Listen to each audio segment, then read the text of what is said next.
What's up, what's up, what's up? Once again, it's your man Chazz Ellis giving you the information that you asked me for.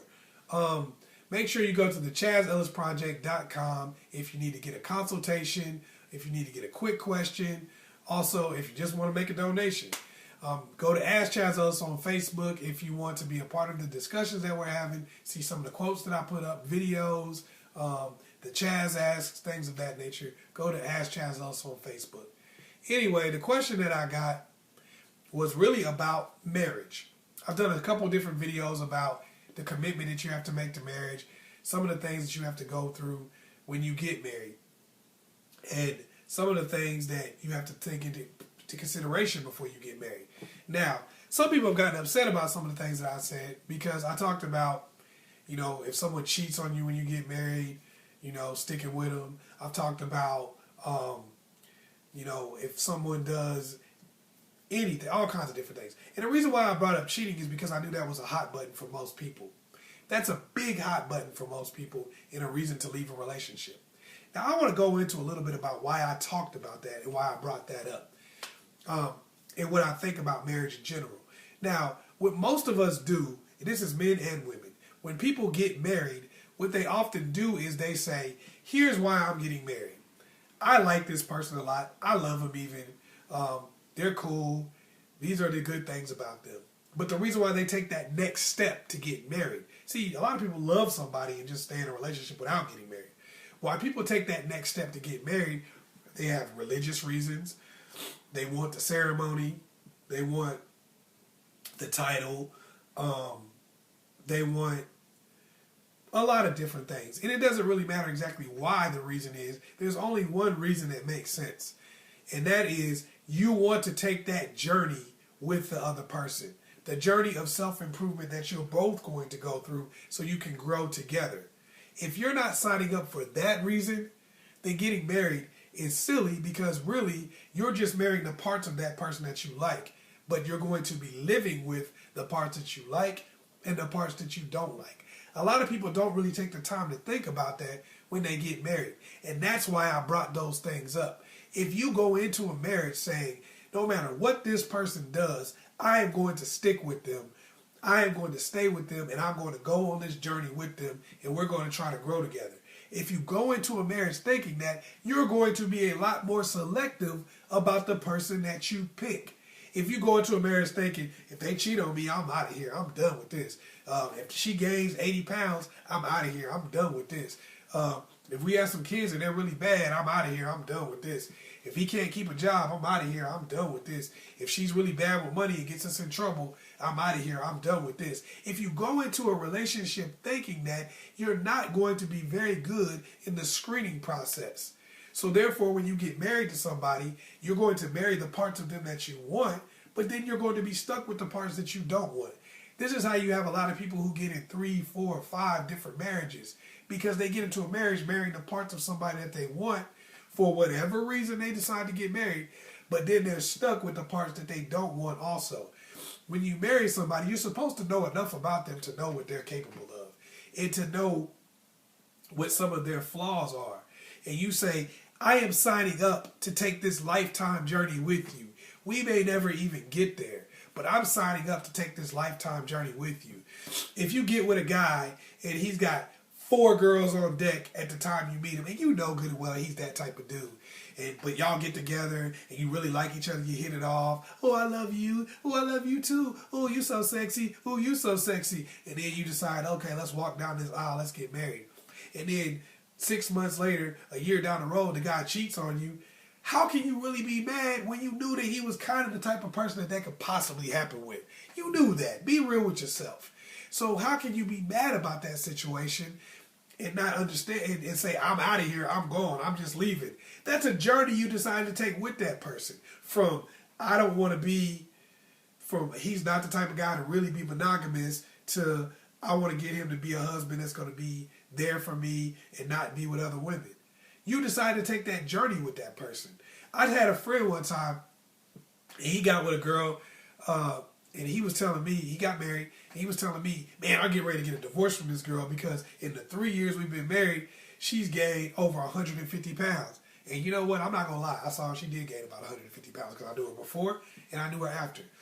But I told him, and this is a long time, I told him, I said, look, man, what you have to understand is when you married this girl, she never exercised.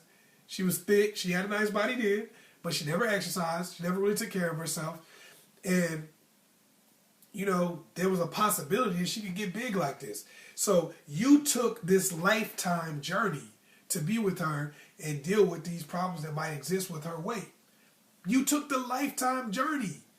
Why did you marry her if you didn't want to be on that lifetime journey?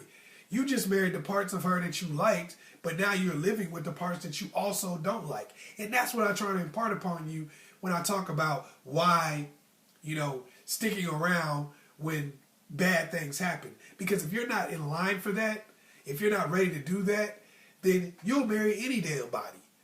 Because really you're marrying the parts of that person that you like for whatever reason. And the reason isn't the journey. Because you clearly don't want to take that journey with that person. I knew a girl who was dating a guy who didn't have a job. The whole time, he had kind of a job off and on. But the whole time that they dated, he really never had a steady job. Then they got married and she was like, oh my God, he needs to get a job. I'm getting ready to get a divorce because I can't handle all these bills and stuff by myself. I was like, this dude ain't never had a steady job. What are you talking about? You took the lifetime journey of trying to help this person get their financial situation together. Now, if you didn't want to be on that lifetime journey, then why did you marry the dude? If he didn't want to be on that lifetime journey with you, then why did you marry the dude?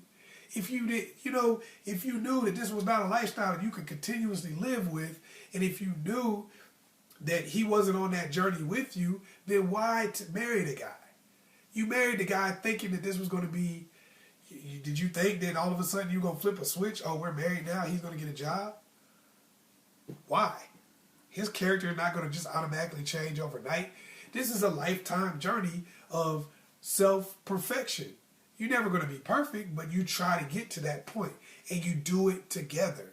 If you're not deciding to do that, if a person has flaws you can't deal with, pick somebody else. Pick somebody else. Don't get married to somebody when you know that these flaws may come up. These things may come up. You know that because if you really got to know the person, let's be real. Let's be clear here. In general, people don't catch us by surprise. We pretend they did. We're like, oh, I can't believe that he did this. I can't believe she would do me like this. But in reality, they don't catch us by surprise. Be real. What happens is because we were in a situation where we wanted to be in that relationship at that particular time, we ignored all the signs that were right in our doggone face that we saw that would tell us we didn't want to go on that journey with this person. But we went on the journey because deep down in the back of our minds, we knew that we could bail out. But then we get in a journey and we accumulate baggage with that person that makes it harder for us to move on. If we start every situation saying, hey, if I get started with this person, I'm not going anywhere, I'm in it for the long haul, then we'll do a better job of picking the person that we decide to be with. And when they do things that bother us, or when their flaws do show up, we'll be able to deal with it because we'll say, you know what? I knew that could happen. And I chose this person anyway. I'm on this journey with them. So if somebody asked me, would you be with a woman that cheated on you or something like that? If I pick somebody and I thought that was a possibility, that's a bridge I'm already ready to cross in my mind. I'm not going to stop loving you. I'm not going to stop being married to you because you did something wrong, as long as you're willing to go on that journey with me. And I wouldn't have picked you unless you were. So I'm not going to get married to you just because I feel like it's the right thing to do at the time. I'm not going to get married to you because I want to be somebody's husband. I'm not going to get married to you because you look cute right now and you're really cool. I'm going to get married to you because I want to go on that lifetime journey with you. And I know that what you bring to the table, the things I like are good, and the things that I don't like about you, I can live with, and I can go on that journey of self-improvement with you. And you can do the same with me. That's what I'm talking about when I talk about staying, when I talk about sticking. Get that in your mind, and you'll make better decisions.